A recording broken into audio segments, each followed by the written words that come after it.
हरे कृष्णा। श्री अद्वैत आचार्य की नित्य संगिनी श्रीमती सीता ठाकुरानी के आविर्भाव दिवस की आप सभी को हार्दिक शुभकामनाएं। श्री चैतन्य चरितामृत के एक श्लोक में कहा गया है कि अद्वैत आचार्य भार्या जगत पूजित आर्या नाम तार सीता ठाकुरानी।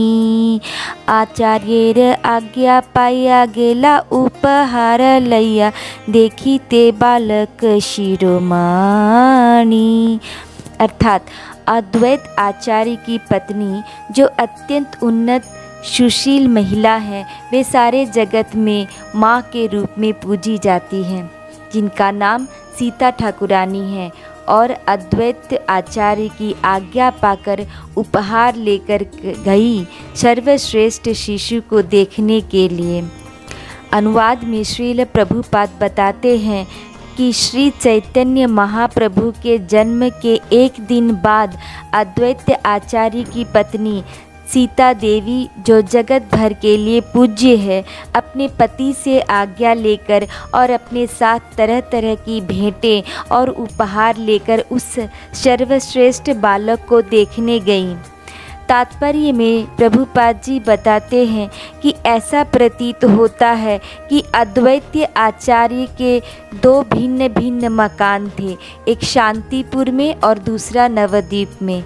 जब श्री चैतन्य महाप्रभु का आविर्भाव हुआ था, तब अद्वैत आचार्य अपने नवद्वीप वाले मकान में नहीं रहते थे, अपितु शांतिपुर वाले मकान में रहते थे। श्रीमती सीता ठाकुरानी का आविर्भाव भाद्र मास के शुक्ल पक्ष के पंचमी तिथि को हुआ था। वे फुलिया नामक ग्राम में प्रकट हुई थी। जिस प्रकार भगवान के अन्य अवतारों में शक्ति है, उसी प्रकार सीता ठाकुरानी के भी उसी के समान शक्ति है। इनके पिताजी और माताजी का नाम लगभग मिलता जुलता ही है। इनके पिताजी का नाम नरसिंह बहादुरी और माताजी का नाम नरसिंगी बहादुरी है। नरसिंह बहादुरी को कन्या उसी तरह प्राप्त हुई जिस तरह की वृषभानु जी को श्रीमती राधा रानी प्राप्त हुई थी, यानी कि कमल पुष्प से। एक दिन नरसिंह बहादुरी भगवान की सेवा करने के लिए वे कमल पुष्प का चयन करने बागीचे में गए। वहाँ पर नाना प्रकार के अलग अलग कमल पुष्प थे। ये कमल पुष्प बहुत ही खुशबूदार थे। उस बागीचे में अलग अलग पुष्प के अलग अलग पंखुड़ियों में अलग अलग रंग होता था, और इसी कमल पुष्प के पंखुड़ियों के बीच ही उन्होंने एक छोटी सी कन्या को पाया, जिसका शरीर बहुत ही खुशबूदार था। और वे बहुत ही प्रसन्न हुए और भगवान का स्मरण करते हुए उनको लगा कि ये तो साक्षात लक्ष्मी के जैसी दिख रही हैं। तो उनको उठाकर बहादुरी जी अपने घर ले आए। और उस समय उनकी पत्नी जो थी वो पहले से ही गर्भवती थी। उनके यहाँ भी संतान होने ही वाला था। तो जैसे ही वे घर पहुँचे तो उन्होंने देखा कि उनकी पत्नी ने भी एक कन्या को जन्म दिया है।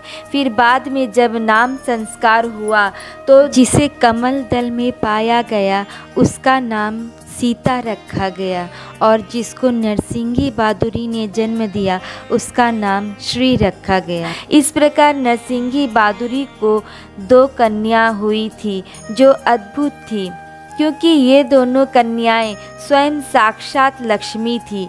अद्वैत आचार्य सदाशिव हैं, जो कि महाविष्णु के अवतार हैं, और विष्णु जी की अर्धांगिनी लक्ष्मी जी होती है। इसीलिए अद्वैत आचार्य जी का विवाह सीता माता से हुआ।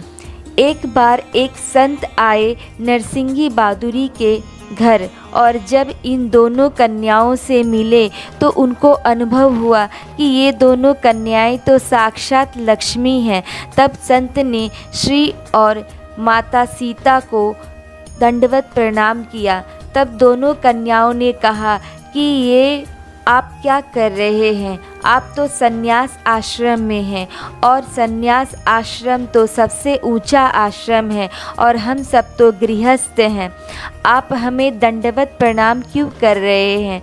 तब उन्होंने कहा कि आप इन सभी आश्रमों से परे हैं और साक्षात इस संसार के लोगों का उद्धार करने आई हैं, कृपया आप हमें मुक्ति प्रदान करें। फिर ये दोनों कन्याएं अपने असली रूप में आ गईं और उसे समझाया कि मुक्ति तो बहुत ही तुच्छ है, हमारे जीवन का लक्ष्य तो श्याम सुंदर के चरणों में स्थान पाना है, इसके बाद मुक्ति तो अपने आप ही आपके पास चली आएगी। उसके बाद वे भगवान के शुद्ध भक्त बन गए। एक और लीला है, जब दोनों कन्याओं के पिता उनको लेके गंगा के पार एक उत्सव में जा रहे थे, तो गंगा का प्रवाह बहुत तेज था, तो नाविक ने कहा कि उस पार जाने की स्थिति नहीं है, इसलिए यहीं से प्रणाम करके आप लोग घर वापस चले जाएं। और ये दोनों माताएं निराश हो गईं, पर इन दोनों माताओं ने कहा कि हम फिर भी जाएंगे। योग माया की शक्ति से ऐसी व्यवस्था की कि गंगा जी के ऊपर से चलकर पार हुई ये दोनों बहनें और साथ में पिताजी को भी पार कराया। तब उनके पिताजी समझ गए कि ये कन्याएं साधारण नहीं हैं। तो इस प्रकार गौड़ गणोदेश दीपिका में बताया गया है कि सीता ठाकुरानी कृष्ण लीला में पूर्णमासी थी, जो कि संदीपनी मुनि की माता थी और मधुमगल तथा नंदीमुखी की दादी माँ थी।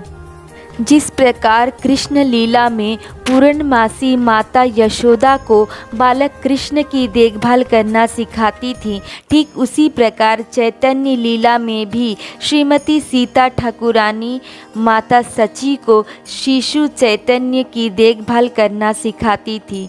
चैतन्य महाप्रभु का आविर्भाव नीम के पेड़ के नीचे होने के कारण सीता ठाकुरानी ने उनका नाम निमाई रख दिया था।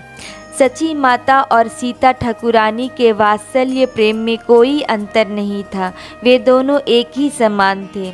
श्रीमती सीता ठाकुरानी श्री गौर सुंदर प्रभु के वात्सल्य प्रेम में हमेशा लीन रहती थी।